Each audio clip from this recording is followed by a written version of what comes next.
ये question please prepare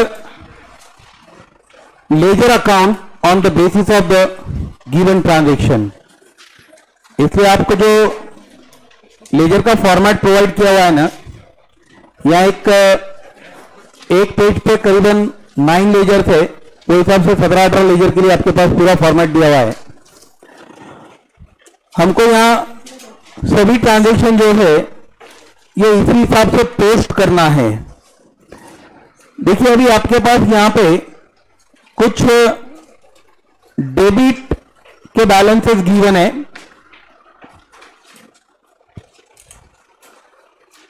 ये debit balances में जो है ना, कैश इन हैंड है, कैश एट बैंक है।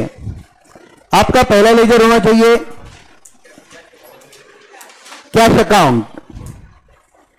कैश अकाउंट जो बड़ा लेजर है ना बना हुआ, उसको कैश अकाउंट नाम दे दीजिए। टाइटल दो ऊपर, टाइटल ऑफ द लेजर बीच में देना है कैश अकाउंट। सिमिलरली आपके पास डबल नहीं है, चलेगा। एक और पेज जो है उस पेज पे भी फिर से उसी तरीके से बड़ा अकाउंट है। दोनों बड़े अकाउंट के लिए आप फिर से यहां पे प्रिपेयर क्या करोगे, bank account, second account. Second account होगा बैंक अकाउंट। प्लीज सर से ले लीजिए।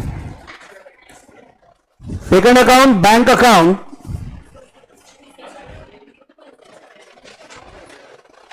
हो गया, चलेगा। इसके बाद में आप किसी भी अकाउंट के लिए नाम यूज कर सकते हो। इन्वेंटरी,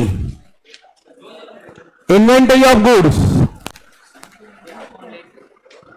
अकाउंटला टाइटल टाकायचे, हर अकाउंट के ऊपर नाम लिखना है। जैसा जो अकाउंट दिया हुआ है ना, उस लेजर के ऊपर यहां लिखा जाएगा cash account, bank account, inventory account. Draw तो किया हुआ है, आपको ड्रॉ करने की जरूरत नहीं है, आपको प्रिपेयर करना नहीं है। सिर्फ आपको टाइटल लिखना है और साथ में ही डेबिट और क्रेडिट मार्क दे दीजिए। मैंने डेबिट क्रेडिट दिया हुआ नहीं है वहां पे। ओके, कैसा है, कैश और बैंक के ट्रांजैक्शन ज्यादा होते हैं, इस वजह से कैश अकाउंट और बैंक अकाउंट जो बड़ा अकाउंट है उसे ही प्रिपेयर कीजिए। फिर उसके बाद एक building account, building account, Vijay account, Madhu account, building account, Vijay account, Madhu account. ये आपके सामने नाम है ना यहां पे, ये आया क्या, विजय, मधु।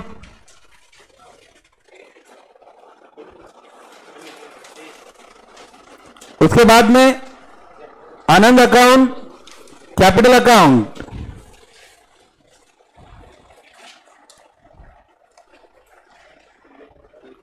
ठीक है, चलिए ध्यान दीजिए। अभी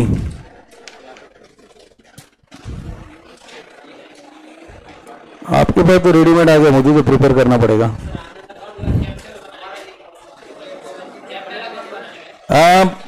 यस, अभी जो प्लीज ध्यान दीजिए, आपके पास यहां जो डेबिट और क्रेडिट में जितने भी अकाउंट दिए वाले थे, उन सभी के लिए हमने यहाँ पे लेजर के ऊपर टाइटल लिख लिया है। हर एक लेजर के लिए, मतलब cash account, bank account, inventory account, building account, Vijay account, Madhu account, Anand account, capital account, ऐसे हमारे पास करीबन यहाँ 1 2 3 4 5 6 7 एंड 8 अकाउंट्स अभी हमने प्रिपेयर कर लिए हैं। ओके, देखिए क्या है, यहाँ सब में ज्यादा समय जो लगने वाला था लेजर प्रिपरेशन में, वो यही अकाउंट को ड्रॉ करने के लिए लगने वाला समय। यस, बाकी लेजर के लिए कोई बहुत ऐसा प्लीज पर्टिकुलर टाइम हमारे पास नहीं है। तो अभी हमने क्या करना है, यहाँ आपके पास क्वेश्चन है नहीं है, ये तो हवा में हो गया सब फिर। तो क्या करना है, हमको जो डेबिट बैलेंसेस दिए वाले ना, इसमें पहला डेबिट बैलेंस जो है वो कैश इन हैंड का है, ठीक है। तो आपके पास यहाँ पे कैश अकाउंट है क्या कैश अकाउंट? चलिए, कैश अकाउंट के डेबिट साइड में आप डेट वाले कॉलम में लिखोगे 1 जनवरी 2020, 1 जनवरी 2020, यहां डेट दिया हुआ है ना आपको, डेबिट बैलेंसेस ऑन 1 जनवरी 2020। जब तक हम इन बैलेंसेस को लिखेंगे तब तक आपको डेट फॉलो करना है 1 जनवरी 2020। जब आगे के ट्रांजैक्शन लिखे जाएंगे तो जो ट्रांजैक्शन के साथ डेट होगी उसे कंटिन्यू करेंगे हम।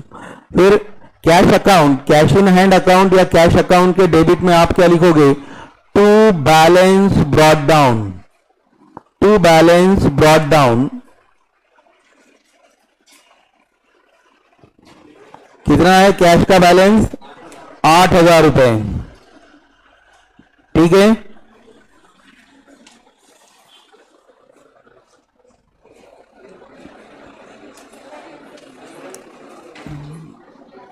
चलिए, लिख लिया क्या आपने? Please, only you need to transfer the balances in the relevant ledgers. अब यहां पे सेकेंड अकाउंट है हमारे पास बैंक अकाउंट। बैंक अकाउंट क्यों? क्योंकि हमारे पास बैंक अकाउंट का बैलेंस दिया हुआ है नंबर 2 पे। बैंक का बैलेंस कितना है? 25,000 रुपीज। बैंक अकाउंट के डेबिट साइड में आप लिखोगे similar date 1 January 2020 to balance brought down. हर जगह आपको यही लिखना पड़ेगा। और इस बैंक अकाउंट के डेबिट में लिख लिया है आपने 25,000 रुपए, करेक्ट है? हो गया। Inventory of the goods account. अब इन्वेंटरी ऑफ गुड्स अकाउंट जो है या इन्वेंटरी अकाउंट, उसके डेबिट में आप लिखोगे टू बैलेंस ब्रॉट डाउन। फिर से इन्वेंटरी अकाउंट में आपको इसी तरीके से लिखना होगा। ऑन डेबिट साइड इन्वेंटरी में 1 जनवरी 2020 टू बैलेंस ब्रॉट डाउन, पूरा लिखिए। कितना इन्वेंटरी? 20,000 रुपए, ओके। इसके बाद आपके पास बिल्डिंग अकाउंट है। बिल्डिंग अकाउंट के डेबिट साइड में लिखोगे, फिर से डेट लिखना है।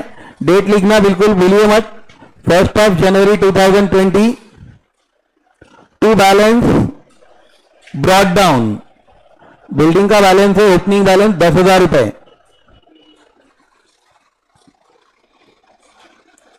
चलिए, उसके बाद क्या है? Vijay account and Madhu account. ये भी हमारे डेबिट बैलेंसेस में दिया हुआ है। विजय अकाउंट के डेबिट में लिखोगे 1 जनवरी को टू बैलेंस ब्रॉट डाउन। कितना वैल्यू? 2,000 रुपए।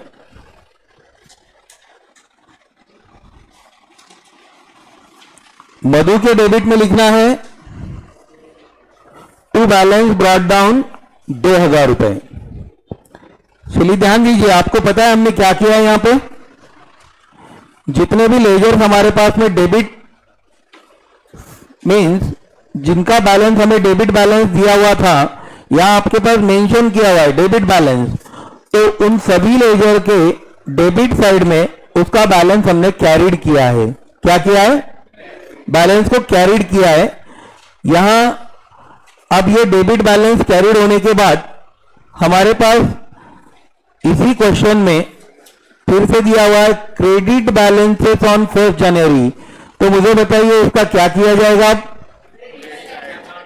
रिलीवेंट लेजर के क्रेडिट साइड में, मतलब अभी पहले हम आनंद के क्रेडिट साइड में लिखेंगे। आनंद अकाउंट के क्रेडिट में लिखिए। क्या लिखोगे? ना टू नहीं, बाय बैलेंस। बेटे जय, by balance brought down.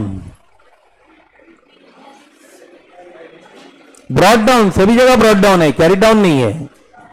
Credit भी होगा या डेबिट भी होगा तो ब्रॉड ही होगा। प्रीवियस बैलेंसेस हमने कैरिड करना है, लेना है, to balance brought down by balance brought down. Date 1 जनवरी, एक मिनट, 5,000 रुपए, ठीक है। अभी आनंद के डेबिट में लिख लिया है आपने 5,000 रुपए। आनंद के बाद का अकाउंट कौन सा है हमारा? तो चलिए कैपिटल अकाउंट के डेबिट में लिखना है अभी, सॉरी क्रेडिट, मैंने डेबिट में ही कहा फिर से, हाँ sorry. By balance brought down, और यहां कैपिटल का बैलेंस है 55,000 रुपीज। चलिए, मीन्स प्लीज ध्यान देना है, अभी हमने जो बैलेंसेस ट्रांसफर किए हैं वो बैलेंसेस जो है ये बताते हैं कि हमारा जो फर्म है वो एग्जिस्टिंग फर्म है, मतलब ये बिजनेस हमारा ऑलरेडी पहले से शुरू है। इसी बिजनेस में हम हमारे कुछ ट्रांजैक्शन को पूरा करने वाले हैं। प्लीज अभी क्या है, there are some transaction given to you for the month of January 2020 and when these transactions are provided to you, तो आपको क्या करना होगा, अब इन ट्रांजैक्शन का जर्नल पास करना है, और उस जर्नल के हिसाब से अगर आपके पास लेजर है तो उसमें हम उसे पोस्ट करेंगे, और अगर नहीं है तो उस नए लेजर को हमको क्रिएट करना है। ओके, तो यहां पे परचेज गुड्स 1 जनवरी को देख सकते हो क्या दिया हुआ है, purchase goods worth ₹5,000 payable at later date for cash less 20% trade discount and 5% cash discount. हमने गुड्स परचेज किया है, कितने का गुड्स परचेज किया है? चलिए ध्यान दीजिए, परचेज का कॉस्ट ध्यान देना है पहले, कितना है ना, 5,000 रुपए, सॉरी परचेज की कीमत 5,000 है।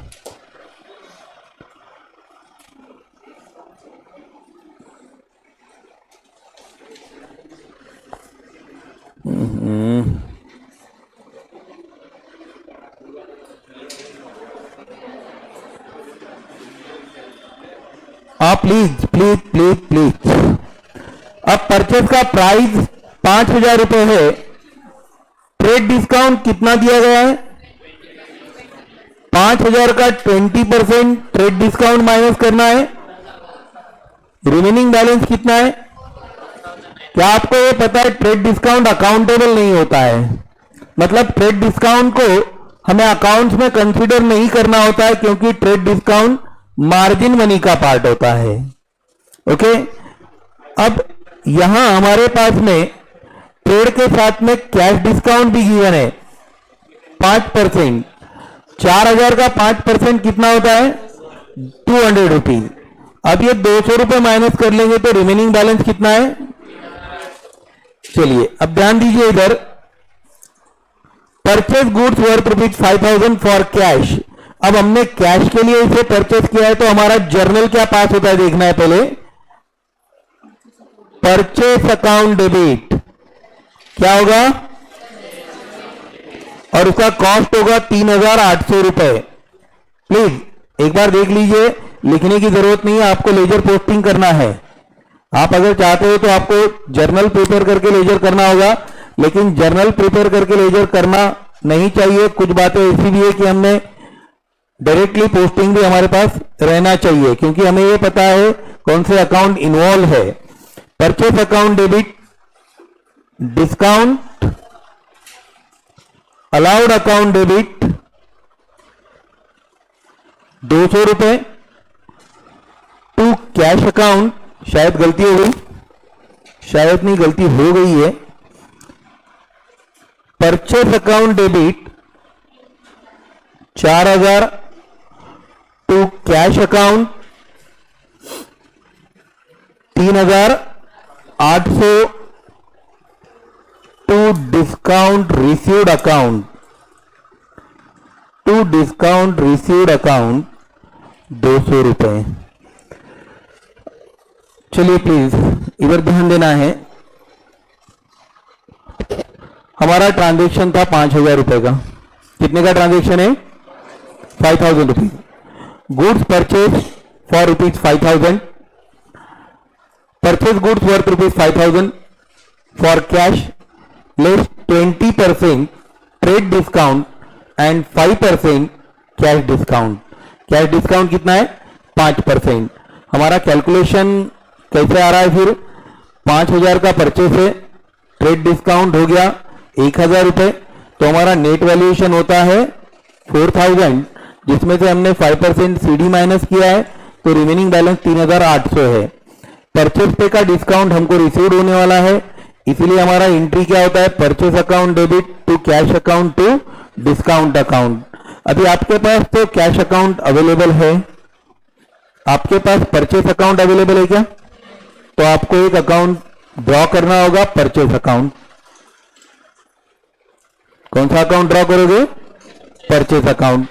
आपके पास डिस्काउंट रिसीव्ड अकाउंट है क्या? तो आपको डिस्काउंट रिसीव्ड अकाउंट भी प्रिपेयर करना होगा।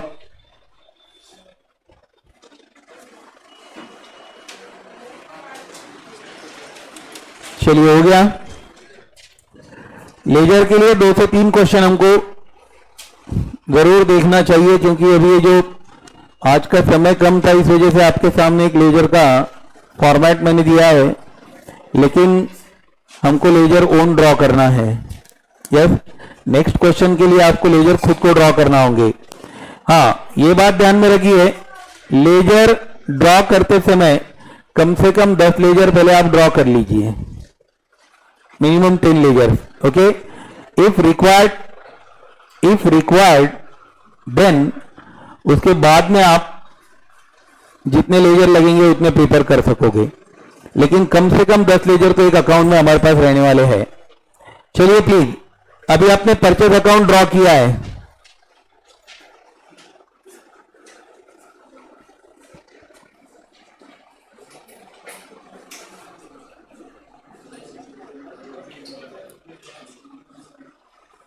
परचेज अकाउंट, आवाज बंद कीजिए प्लीज। Purchase account, yes.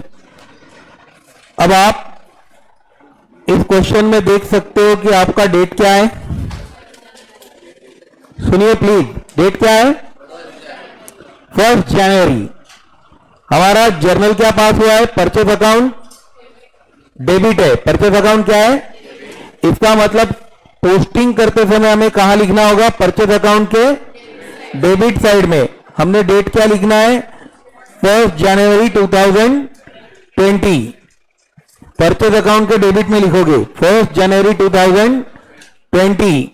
लेकिन लिखते समय जब मतलब पोस्टिंग जब की जाती है, तो जो अकाउंट हमारे पास डेबिट है उस अकाउंट में हमको उसके क्रेडिट एस्पेक्ट का रिकॉर्डिंग करना होता है।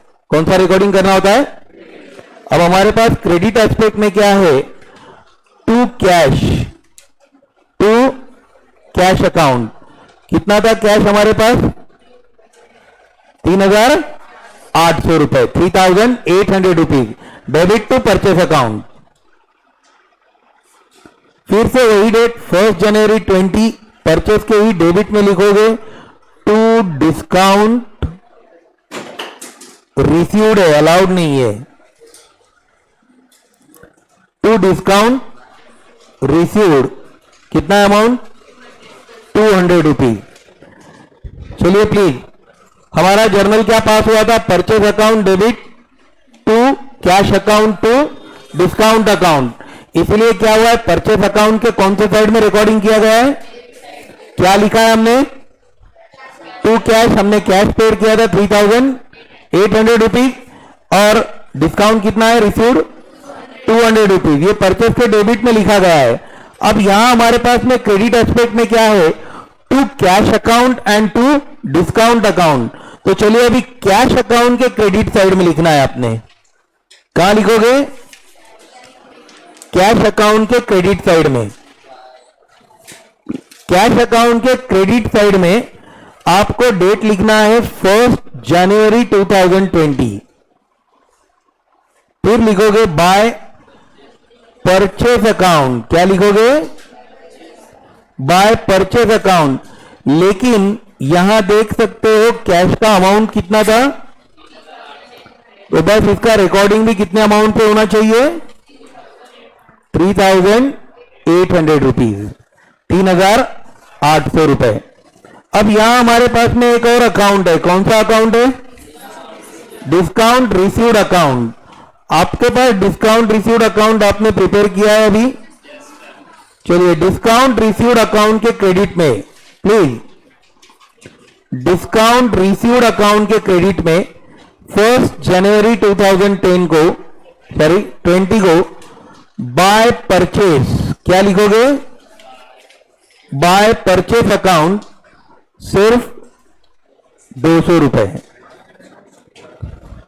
देखिए, जर्नल जब प्रिपेयर करना होता है तो एक जर्नल कंप्लीट करने के बाद काम खत्म हो जाता है, लेकिन जब आपको लेजर पोस्टिंग करना है तो पहले उसका जर्नल आपको लर्न करना पड़ता है। उसके बाद में उस जर्नल में जितने डेबिट एस्पेक्ट है या जितने क्रेडिट एस्पेक्ट है, अगर एक डेबिट एस्पेक्ट है तो उस डेबिट में आपको एक रिकॉर्ड करना होगा, और जितने भी क्रेडिट है उतने क्रेडिट में आपको जाके फिर से उसका पोस्टिंग इफेक्ट लेना होगा। मतलब मोर देन वन डेबिट या क्रेडिट आपके पास आ सकता है। तो यहां हमने जो रिकॉर्ड किया है वो क्या है? परचेस अकाउंट के डेबिट साइड में रिकॉर्डिंग हुआ है। कहां कहां रिकॉर्ड किया है हमने? Debit to purchase. क्या रिकॉर्ड किया है? क्या लिखा है परचेस के डेबिट में? टू कैश अकाउंट एंड, हमारा जर्नल क्या था? Purchase account debit. तो हमको कहां लिखना पड़ा? पहले परचेज अकाउंट के डेबिट साइड में क्या रिकॉर्ड किया गया? To cash and to discount. Opposite aspect को लिखा जाता है। और कैश और डिस्काउंट अकाउंट के क्रेडिट साइड में हमने रिकॉर्ड क्या किया है? To purchase, sorry by purchase 3,800 और 200 रुपए। ठीक है। अब देखिए सेकंड ट्रांजेक्शन क्या है? 4 जनवरी को है। कब है? 4 जनवरी। Received rupees 1,980 from Vijay and allowed him rupees 20 as a discount. Please ध्यान दीजिए इधर। Received rupees 1,980 from Vijay। कितना रिसीव हुआ है? 1,980 रुपए रिसीव हुआ है। और डिस्काउंट कितना अलाउड किया है हमने? चलिए प्लीज इसका जर्नल देखना है। पहली बात, रिसीव्ड हो रहा है तो कैश अकाउंट डेबिट।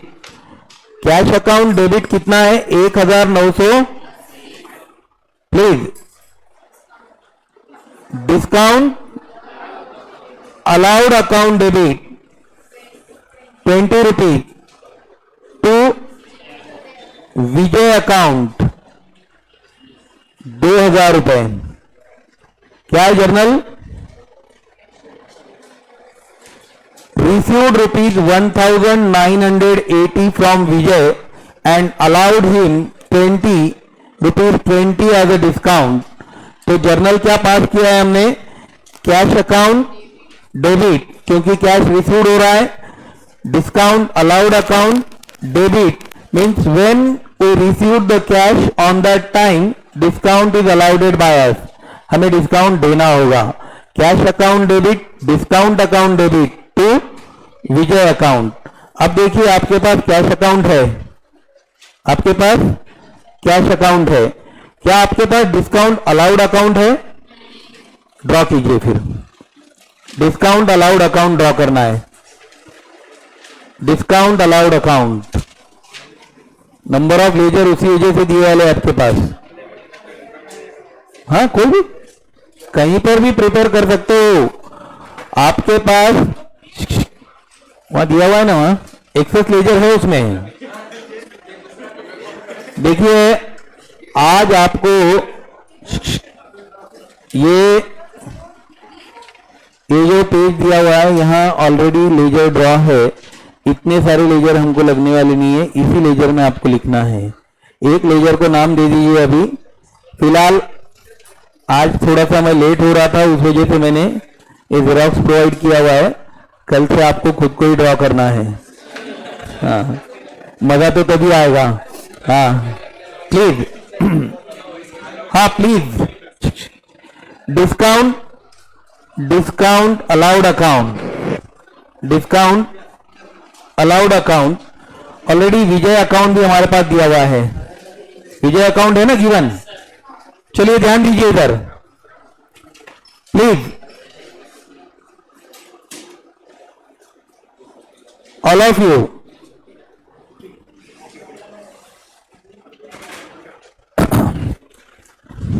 पहले हम कैश अकाउंट के डेबिट में लिखेंगे। कैश अकाउंट के डेबिट साइड में लिखा जाएगा। कैश अकाउंट के डेबिट में हमें क्या लिखना है? प्लीज, कैश अकाउंट के डेबिट साइड में लिखना होगा। जब किसी अकाउंट के डेबिट में लिखा जाता है तो उसे बाय नहीं लिखा जाता है। तो कैश अकाउंट के डेबिट में हमारा डेट क्या है? 4 जनवरी। 4 जनवरी टू विजय अकाउंट। क्या लिखोगे? कैश अकाउंट के डेबिट साइड में लिखना है 4 जनवरी को टू विजय अकाउंट, और अमाउंट कितना है ना? 1980 रुपीज। आपका सेकंड अकाउंट जो है वो होगा discount allowed account. Discount allowed account भी आपका एक्सपेंसेस अकाउंट होता है। उस अकाउंट के भी डेबिट में लिखा जाएगा discount allowed account. Discount allowed account के डेबिट में 4 जनवरी 2020 लिखोगे। 4 जनवरी 2020 टू विजय अकाउंट। ये बात ध्यान में रखना है, लेजर पोस्टिंग के समय डेबिट साइड में क्रेडिट एस्पेक्ट लिखा जाता है। क्या लिखा जाता है? Credit aspect. मतलब कैश अकाउंट के डेबिट में हमने विजय को लिखना है, और डिस्काउंट अलाउड अकाउंट के डेबिट में भी हमने क्या लिखना चाहिए? विजय अकाउंट को लिखना चाहिए। तो वहां पोस्टिंग किया है आपने, कितना आया अमाउंट उसका? 20 रुपीज। अब विजय अकाउंट के क्रेडिट में, आपके पास विजय अकाउंट है, विजय अकाउंट के क्रेडिट साइड में लिखोगे आप, विजय अकाउंट के क्रेडिट में लिखना है 4 जनवरी को बाय कैश अकाउंट। क्या लिखा जाएगा? 1980 रुपए। फिर से एक बार 4 जनवरी को ही बाय डिस्काउंट अकाउंट 20 रुपए। बाय डिस्काउंट अकाउंट 20 रुपए, 20 rupees. By discount allowed account 20 rupees. Vijay के क्रेडिट में दोनों का पोस्टिंग होगा। विजय अकाउंट के क्रेडिट में दोनों का पोस्टिंग किया गया है। चलो ये कंप्लीट हो गया। देखिए लेजर पोस्टिंग क्या होता है? जब हम लेजर में कुछ लिखते हैं ना, तो लेजर में रिकॉर्ड करते समय जो डेबिट एस्पेक्ट है उस अकाउंट के डेबिट साइड में आपको उसका क्रेडिट एस्पेक्ट पोस्ट करना होता है। पोस्टिंग करते समय क्रॉस पोस्टिंग होता है, लेकिन जो लेजर दिया हुआ है उस लेजर में करेक्ट पोस्टिंग होगा। चलिए इसके बाद 8 जनवरी को purchase plant from Mukesh ₹5,000 and paid 100 as a cartage for bring the plant to the factory and another 200 as a installation charges। ध्यान देना है, हमने प्लांट परचेज किया है। प्लांट परचेज किया है 5,000 रुपए में, 100 रुपए कार्टेज का पेमेंट किया है और 200 रुपए इंस्टॉलेशन चार्जेस दिए हैं। 200 रुपए इंस्टॉलेशन चार्जेस दिए हुए हैं। अब हमें पहले इसका जर्नल पास करना होगा। आपने परचेज क्या किया है? प्लांट परचेज किया है फ्रॉम मुकेश ₹5,000। ध्यान दीजिए please, purchase plant from Mukesh ₹5,000 and paid 100 as a cartage for bringing the plant to the factory and another 200 as a installation charges। आपको ये नहीं बताया गया है कि आपने मुकेश को उसका पेमेंट किया है, दिया गया है क्या? Not given. तो आपने परचेज किया है प्लांट, यहां आपका पहला एंट्री क्या होना चाहिए? Plant account debit to Mukesh account, plant account debit to Mukesh account ₹5,000, ₹5,000।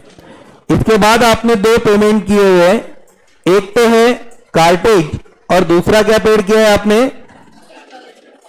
Installation charges.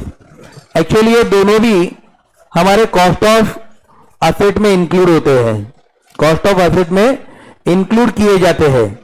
Yes, मतलब इसका पेमेंट हमने अगर किया है तो हम इसी ट्रांजैक्शन के लिए इसे ऐसे भी कंटिन्यू कर सकते हैं, plant account debit, plant account debit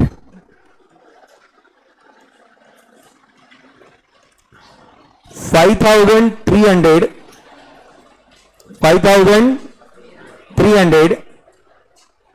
to Mukesh account,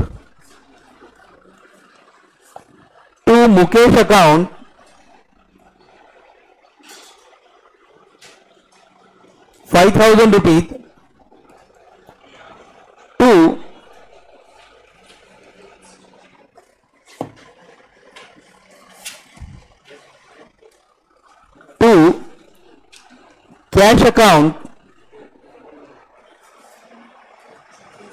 to cash account, ₹300। Plant account debit 5,300 to Mukesh account 5,000 to cash account ₹300। जो पेमेंट हमने एसेट खरीदने के लिए किया हुआ है वो हमारा कैपिटल एक्सपेंडिचर होता है। क्या होता है? और ये जो कैपिटल एक्सपेंडिचर होता है ना, ये being a part of asset होता है, उसका वैल्यू हमको एसेट के कॉस्ट में इंक्लूड करना होता है। Before installation of the asset which expenses incurred by the businessman are treated as a capital expenditure and these are included into the value of asset। तो इसलिए इसे एसेट के वैल्यू में हमें इंक्लूड करना होगा। तो हमारी एंट्री क्या होती है? Plant account debit 5,300 to Mukesh account 5,000 to cash account ₹300। Okay, चलिए अभी प्लांट अकाउंट, क्या आपके पास प्लांट अकाउंट है? मशीन अकाउंट है शायद ना, चलेगा, उसे भी प्रिपेयर करना पड़ेगा। कितने हो गए? 10, 12, 15,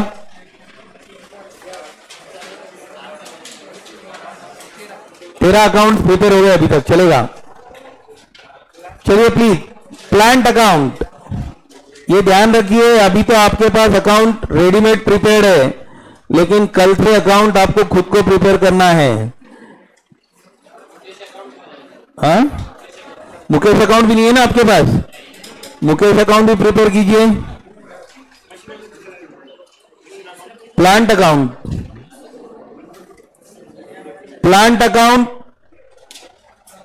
मुकेश अकाउंट। चलिए प्लांट अकाउंट पहले तो मेरे को ड्रॉ करके रखना पड़ेगा अकाउंट कल।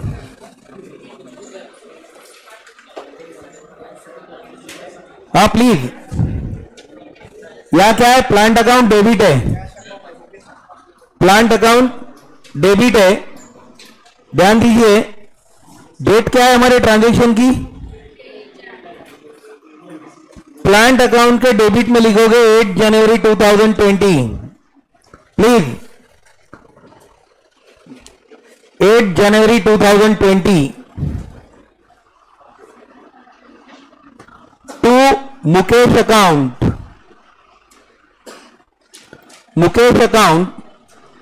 5,000 रुपए 5,000 रुपए टू कैश अकाउंट 300 रुपए, प्लीज, टू कैश अकाउंट 300 रुपए।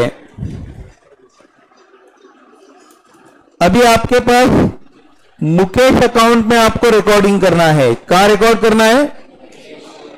क्या लिखा जाएगा मुकेश अकाउंट के? मुकेश अकाउंट क्रेडिट है, मुकेश अकाउंट के क्रेडिट साइड में लिखना है आपको by plant account, but record amount जितना मुकेश के नाम के सामने दिया गया है उतना ही। 8 जनवरी 2020 को 5,000 रुपए, ठीक है, प्लीज। इसके बाद कैश अकाउंट के क्रेडिट में लिखिए, कैश अकाउंट के क्रेडिट में लिखना है by plant account 200 rupees, sorry 300 rupees, by plant account 300 rupees.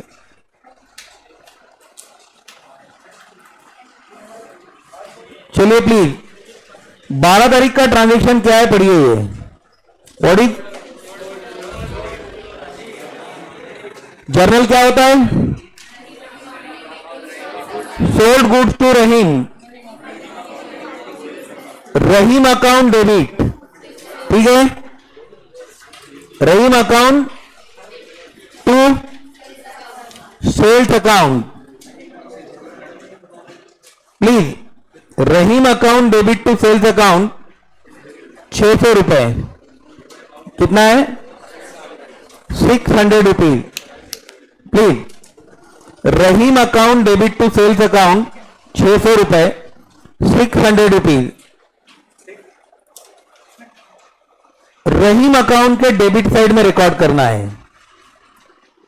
Rahim account के डेबिट साइड में क्या लिखोगे? To sales account, to sales account, हाँ, रहीम अकाउंट डेबिट है ना। रहीम अकाउंट अगर डेबिट है तो रहीम अकाउंट के डेबिट साइड में लिखा जाएगा। क्या लिखना होगा? To sales account 600 rupees, to sales account 600 rupees, हाँ प्लीज। आपके अब इस ट्रांजैक्शन में ही सेल्स अकाउंट के क्रेडिट में लिखना है बाय रहीम अकाउंट 600 रुपए, by Rahim account, please, number of accounts बढ़ने वाले हैं, आपको जो पोस्टिंग करना है, अभी हमने रहीम के डेबिट में लिखा है टू सेल्स अकाउंट और सेल्स के क्रेडिट में लिखा है बाय रहीम अकाउंट। अमाउंट तो जो दिया हुआ है वही लिखना है, डेट भी जो दिया हुआ है वही लिखा जाएगा। क्या एंट्री हुआ है? Rahim account debit to sales account, so on the debit side of mister Rahim and credit side of sales, ऐसा ही इसका पोस्टिंग किया जाता है। चलेगा next. Next transaction, Rahim become insolvent and could pay only 50 paisa इन ए रुपी। 15 तारीख को रहीम जो है वो इंसॉल्वेंट हो गया और उसने 50 पैसा इन ए रुपी का पेमेंट किया है। कितना पेमेंट किया है? 50 पैसों का पेमेंट किया है, सिर्फ 50 पैसा।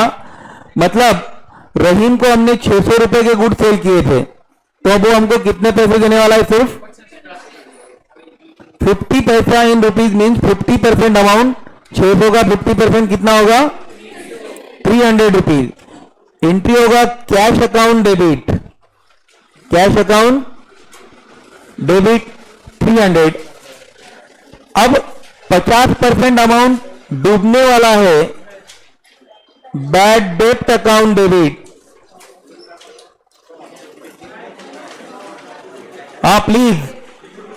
Please to Rahim account.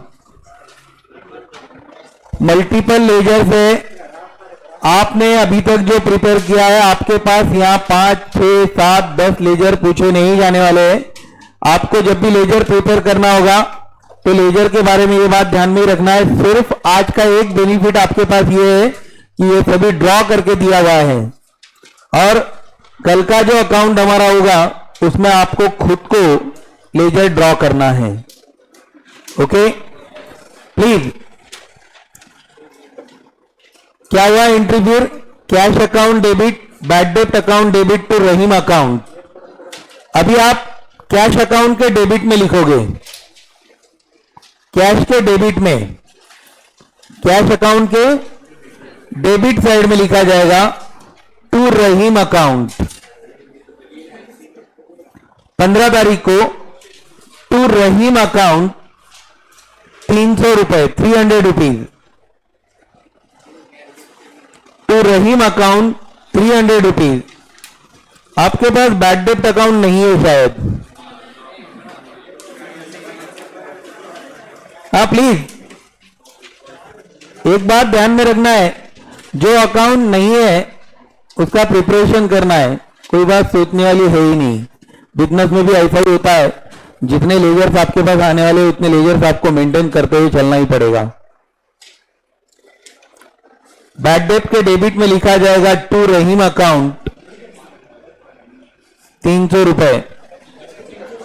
Bad डेब्ट के डेबिट में लिखा जाएगा टू रहीम अकाउंट 300 रुपए। और अब रहीम के क्रेडिट में लिखोगे by cash account, by cash account 300 रुपए, बाय बैड डेब्ट अकाउंट 300 रुपए। By cash account 300 rupees, by bad डेब्ट अकाउंट 300 रुपीज। चलिए हमारा लास्ट ट्रांजैक्शन, आई थिंक अभी आप लोग हैप्पी होंगे क्योंकि लास्ट ट्रांजैक्शन है। खत्म होते हुए कभी भी खुश होना नहीं चाहिए। Every end is there is a new start. तो ये खत्म हो गया तो इसका मतलब अभी आपको क्या करना है, इसके आगे का प्रोसीजर खत्म करने के बाद बताता हूं अभी मैं। यस, जाते थे कुछ तो भी गिफ्ट देके जाएंगे। हाँ चलिए, 18 January please, 18 January sold goods to Ram for cash. हाँ प्लीज हमने यहां goods for the purpose of cash sale किया है। Cash account debit to sales account 1000 rupees. Cash account debit to sales account 1000 rupees. Cash account debit to sales account 1000 rupees. चलिए इसका effect लेना है cash account के debit में to sales account,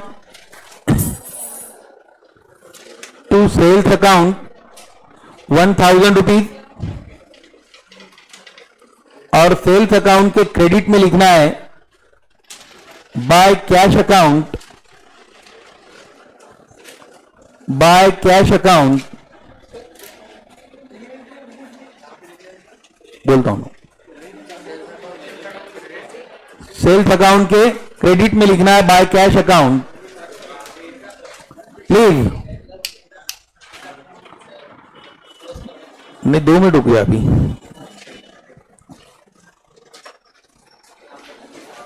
यहां हमने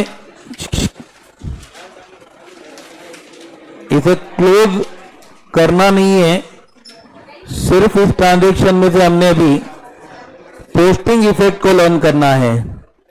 ठीक है, मैं आपको कल एक न्यू क्वेश्चन दूंगा, वो क्वेश्चन हम साथ में ही पूरा सॉल्व करेंगे।